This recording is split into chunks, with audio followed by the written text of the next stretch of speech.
The battle for AI dominance is growing more heated each day between the US and China, and we talked about it with Dr. Philip Potter, professor and executive director of the National Security, Data and Policy Institute at the University of Virginia.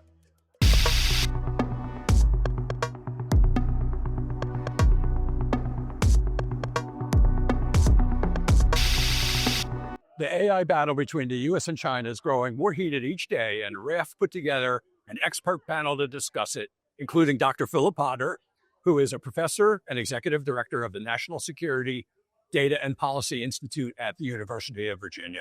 Thanks for joining us, sir. Thanks for having me. So where are we most vulnerable when it comes to meeting China's threats in the AI area? I think we're most vulnerable if we lose sight of our own system and what we're good at. So we're in my view, a long-term competition with China in AI. And in order to prevail in that competition, it's not a good idea to out-PRC the PRC.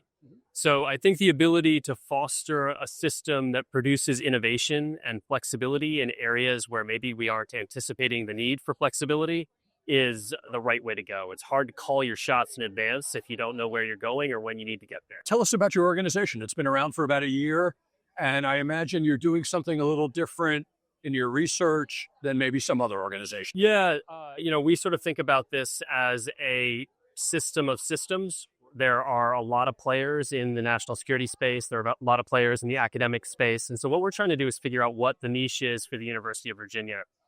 I think a lot of it comes down to who we are culturally and what it means to be 100 miles outside the Beltway. So we're close enough to be active and useful and engaged. We're far enough away to take the research very seriously, design our questions, make sort of a studied contribution. And so the theory of the case for the National Security Data and Policy Institute is that we are very close to government practitioners. We understand their needs and their requirements, and we are close with the no-kidding researchers, both on the data side, the AI side, and the policy application side. And so what that lets us do is get to a place where we can both design a really exquisite solution, but also figure out the impediments to adoption that often kind of will trip things up along the way.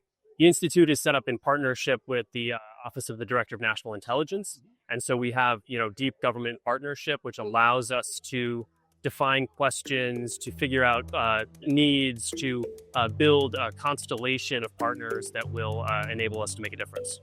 Thanks for your time, Phil. Appreciate you filling us in on your new organization. Thanks for having me. It's been a pleasure. And thank you for watching.